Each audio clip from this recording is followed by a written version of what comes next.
참으로 무겁고 거친 설교입니다. 뭐가 거칠고 무거운지 한번 들어보시길 바랍니다. 저번 주 13일 월요일이었습니다. 13일 월요일에 아침 9시에 그 뉴욕에 있는 그 퀸즈 한인 교회가 있습니다. 그 바나바 목사님이 저기 한마음 교회 목사님으로 계셨을 때, 담임 목사님으로 계셨을 때, 바나바 목사님이 퀸즈 한인 교회 담임 목사님이 새로 부임을 하셨는데, 그 교회에 13일이요. 이번 13일이죠. 13일 월요일 아침에 9시에 이재철 목사님과 그 교역자를 위한 Q&A 시간을 갖는다는 소식을 제가 듣게 된 거예요. 여러분들 제 설교를 많이 들어보시는 알겠지만 제가 이재철 목사님을 되게 존경하고 사랑하거든요. 제가 버킷리스트에 목사님 한번 뵙는 게 제 소망인데 당장이라도 가고 싶더라고요. 차가 한 대라 갈 수는 없고 그래서 이제 꾹꾹 이제 마음을 추스리면서, 아쉬운 마음을 추스리면서 이재철 목사님의 그 목사 그리고 목사직이라는 책이 있습니다. 그래서 그 책을 다시 꺼내 읽으면서 마음을 추스렸습니다. 근데 그 이재철 목사님을 직접 뵈지는 못했지만은 그 책의 내용을 통해서, 그 책을 읽으면서요, 그 목사인 저를 향한 아주 뜨거운, 아주 날카로운 메시지가 있었습니다. 사도행전 24장 24절을 보시면요, 유대 총독 베릭스가 있습니다. 그리고 그의 아내 두루실라가요, 흑심을 품고요. 그 흑심이 무엇인지는 제가 나중에 말씀 나누기 시간 때 제가 말씀드릴게요. 흑심을 품고는 이 사도 바울에게 이것을 묻습니다. 그리스도 예수를 믿는 도가 무엇인지, 다시 말해서 그리스도 예수를 믿는 믿음의 요체가 무엇인지 이걸 묻습니다. 그래서 사도 바울이요 25절 보니까요 세 가지로 짧게 설명했습니다. 첫 번째로 하나님의 의를 설명했습니다. 로마서 3장 22절을 보시면요, 하나님의 의는요 예수 그리스도를 믿는 믿음을 통해서 나타나기에, 하나님의 의는요 다시 말해서 예수 그리스도와 믿음의 관계를 말합니다. 예수 그리스도의 그 믿음의 관계 속에 우리가 살아가게 된다면 우리의 삶을 통해서 뭐가 나타나냐? 거룩한 하나님의 의를 우리의 삶을 통해서 나타낼 수 있기 때문에 그렇습니다. 그리고 두 번째로 사도 바울은 절제를 말했습니다. 절제는요, 우리가 생각하기에 그냥 절약으로 우리가 생각할 수 있으나 지금 사도 바울이 말한 이 절제는요, 헬라어로 살펴보니까 엔크라테이아라고 합니다. 엔크라테이아. 그러니까 엔크라테이아는 이것은 그냥 절약이 아니라 아예 그냥 없애버리는 거예요. 그러니까 칼로 물을 자르듯이, 그냥 절제는 절약이다 그게 아니라 칼로 물을 자르듯이 완전히 딱 잘라버리는 자기 통제를 말합니다. 지금 사도 바울은 그것을 말한 거예요. 하나님을 믿는다고 하면서 마땅히 잘라버려야 할 것을 딱 잘라내지 못하고 머뭇거리고요, 주저한다면 예수 그리스도와의 믿음 관계는 그거는 말할 것도 없고요, 이를 통해서 하나님의 의도 나타낼 수 없다라는 겁니다. 그리고 제일 중요한 마지막 세 번째, 그것이 바로 심판입니다. 심판은요, 인간이 내리는 심판을 말하고 있는 거 아닙니다. 사도 바울은요, 하나님께서 마지막 날에 직접 내리실 그 심판을 말하는 거예요. 하나님의 심판은요, 믿지 않는 사람에게는요, 심판이 아니라 멸망이다라는 거예요. 멸망이요. 로마서 2장 5절에 보니까요, 이렇게 말하고 있습니다. 내 고집과 회개하지 아니하는 마음을 따라 진노의 날, 곧 하나님의 의로우신 심판이 나타나는 그날에 임할 진노를 내게 쌓는도다. 다시 말해서 완고하여서, 그러니까 조금 쉽게 이야기하면 똥꼬집으로요, 끝까지 회개하지 않았던 그 죄에 대한 하나님의 심판, 무서운 심판을 말합니다. 그러면서 이재철 목사님은요, 책에서 이런 말을 했습니다. 정말 저를 향해서 말하고 있는 것 같았어요. 목사치고 믿음의 요체가 의, 자기 통제, 심판임을 알지 못하는 목사가 없다. 성경에는 하나님의 심판에 대한 구절과 대면하는 목사들 역시 두려움을 느낄 것이다. 그러나 그 순간뿐이다. 언제 하나님의 심판을 두려워 했느냐는 듯 대부분의 목사들이 자기 통제, 심판과는 거리가 먼 자기의 욕망을 위해 하나님의 이름을 포장한 만몬, 다시 말해서 물질적인 풍요, 탐욕을 쫓고 있기 때문이다. 그 이유가 무엇인가? 대부분의 목사들이 믿음의 요체가 자기 통제, 심판인 것을 알면서도 왜 믿음의 요체를 삶의 실천에 본을 보이지 못하는가? 믿음의 요체는 자기 통제, 심판이지만 믿음의 진전은요, 그 역순으로 진행됨을 자각하지 못하기 때문이다. 얼마나 제가 여러 번 읽었는지 몰라요.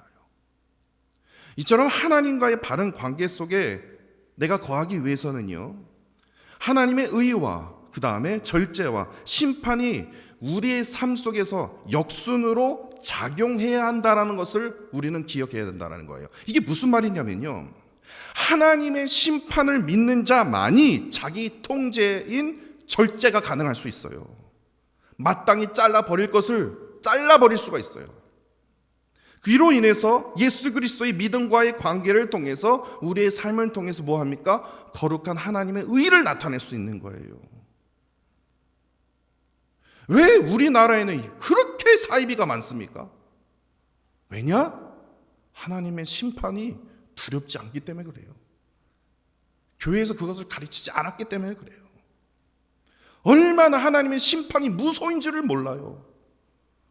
저는 넷플릭스인가요?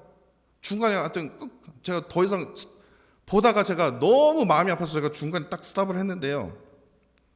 아니 왜 대한민국 사이비들은 왜 하필이면 넷플릭스에 나와갖고 전 세계에다가 더군다나 제가 진짜 마음이 찢어지는 줄 알았어요. 왜 그런 현상이 벌어집니까? 하나님의 심판에 대해서 모르기 때문에 그래요. 이게 얼마나 무서운지를요.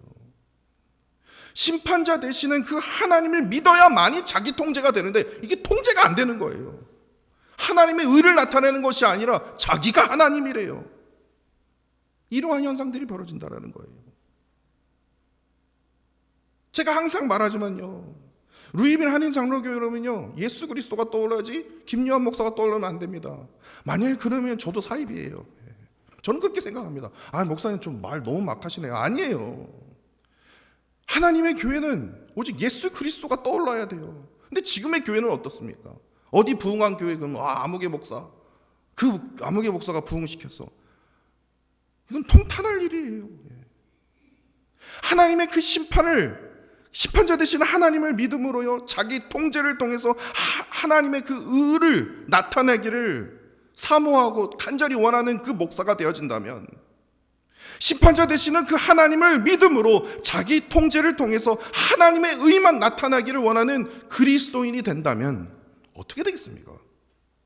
하나님께서는 이러한 자들을 통해서요, 복의 통로를 삼아서요, 미래의 그 교회를요, 새롭게 하시고 부흥케 하실 것임을 저는 이 이재철 목사님의 그 글을 통해서 다시 한번 깨닫게 되었습니다.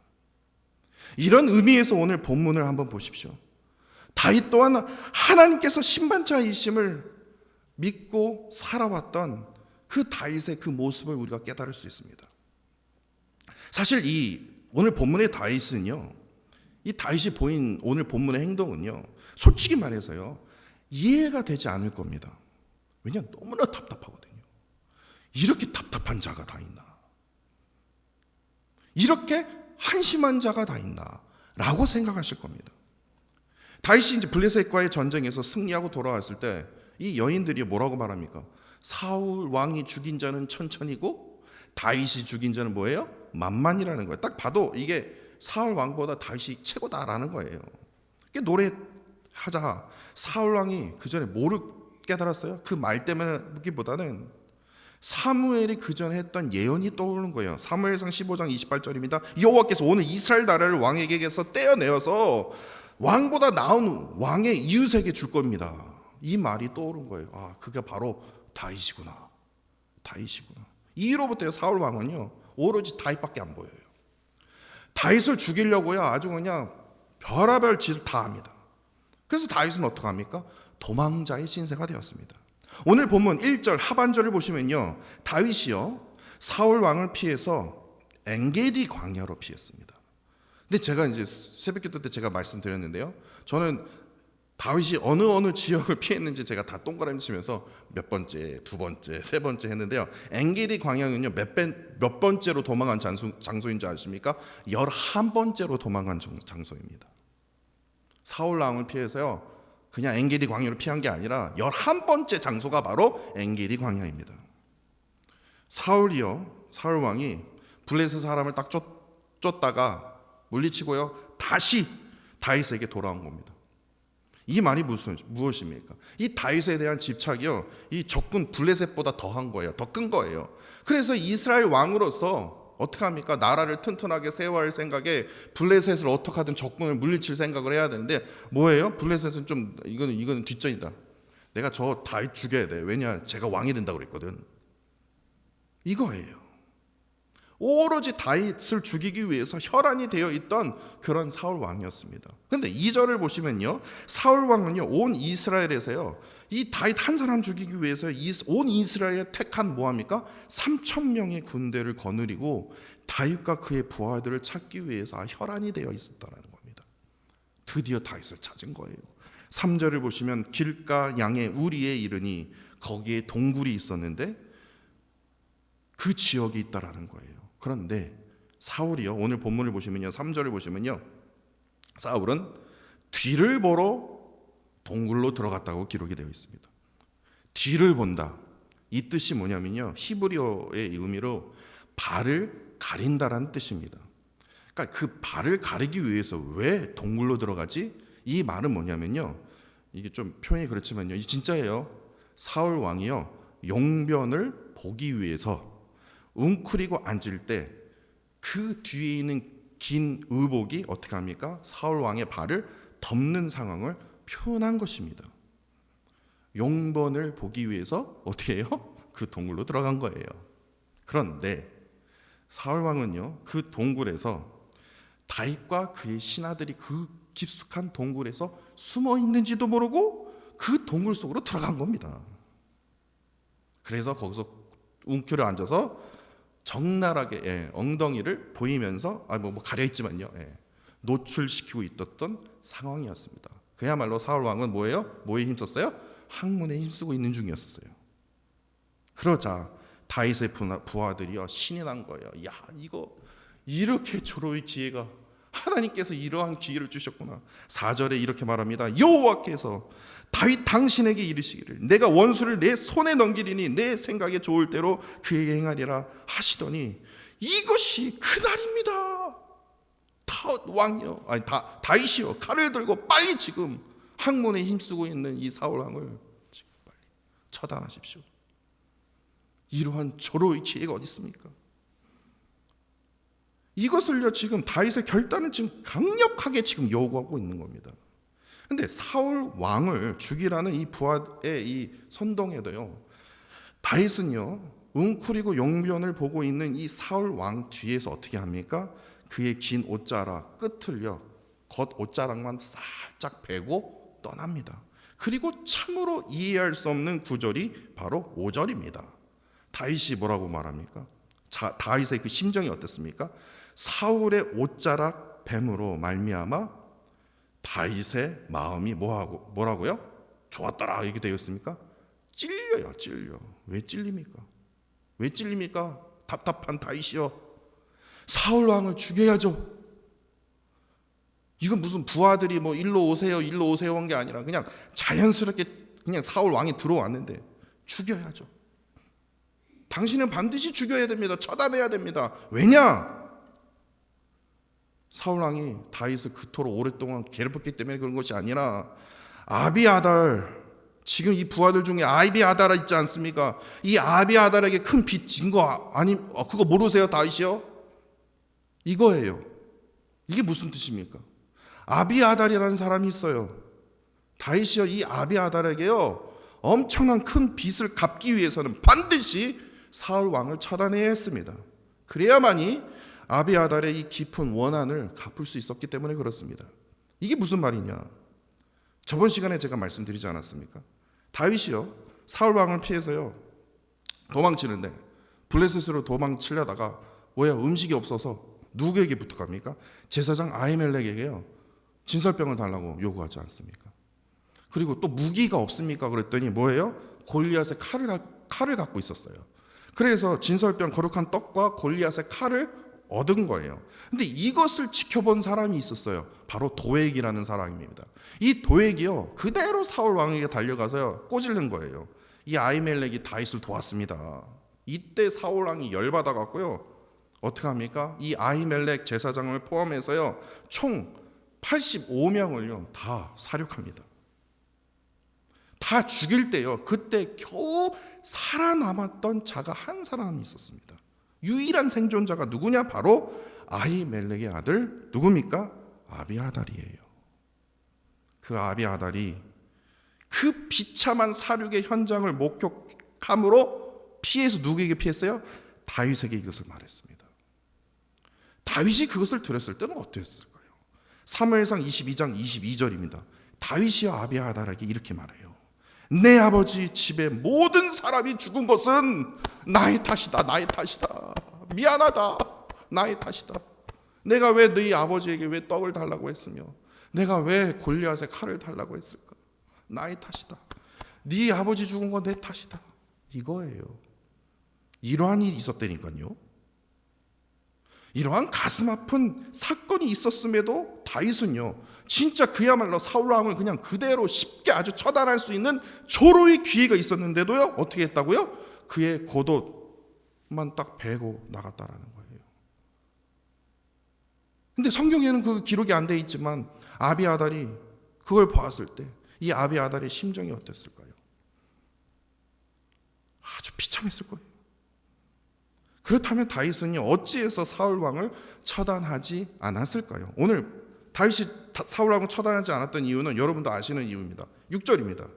내가 손을 들어 여호와의 기름 부음 받은 내 주를 치는 것은 여호와께서 금하시는 것이니 그는 여호와의 기름 부음 받은 자가 됨이니라. 그럼 부하들은 그랬을 거예요. 아이고 혼자서 잘난 척 하시네. 사무엘상 16장 14절을 보시면요 분명히 하나님의 영도 떠났습니다. 하나님의 영이 사울 왕을 떠났다고 기록이 되어 있어요. 하나님도 떠나셨어요. 하나님의 영이 떠나자 악령이 지금 뭐합니까? 사울 왕에게 임했습니다. 그런데 다윗은 그럼에도 불구하고도 사울 왕을 뭐라고 기억을 하고 있었어요? 여호와의 기름 부은 자로 계속해서 그를 여호와의 사람으로 여호와께서 세우신 왕으로 그를 계속해서 인정하고 있었다라는 거예요. 얼마나 답답합니까? 와, 저렇게 답답할까? 기름 부은 받은 자는요 절대로 죽여서는 안 된다는 생각으로 자신의 마음을요 어떻게 합니까? 절제시킨 것이에요. 근데 자신만 절제시킨 것이 아니라 그를 따르던 부하들도요 자신과 같은 생각으로 어떻게 합니까? 절제를 시킨 겁니다. 그런데 참으로 놀라운 것은요 여러분도 아시죠? 이 사건이 또 있었습니다. 사무엘상 26장을 보시면요 사울 왕이요 또다시 3,000명의 군사를 이끌고 다윗이요 13번째로 피했던 10광야로 갑니다. 다윗을 죽이려고 가요. 13번째로 피했던 장소가 어디예요? 10광야입니다. 그때도요 다윗이요 어떻게 하냐면요 군대 진영에서 가장 가운데서 누워 자고 있었던 그 사울 왕을 죽일 수 있는 절호의 기회가 있었음에도 사울 머리 곁에 있는 찬과 물병만 가지고 나오게 돼요. 왜냐? 똑같아요. 죽이지 않았던 이유는 똑같습니다. 하나님께서 기름을 부으셨고 세우신 왕을 죽게 하는 것은 하나님의 뜻과 계획을 부인하는 것으로 여겼기 때문에 그렇습니다. 지야말로 진짜 사울을 죽이려고 혈안이 되었던 그 사울 왕을 2번씩이나 죽일 수 있었던 그 기회 앞에서도요 철저한 자기 통제를 실천시켰다는 거예요. 철저하게 자신의 마음을 또다시 절제시켰다는 거예요. 2번씩이나 자기 통제가 가능할 수 있었던 그 이유가 무엇일까요? 그렇다면 바로 오늘 본문 15절입니다. 다윗이요 사울 왕에게 이렇게 외칩니다.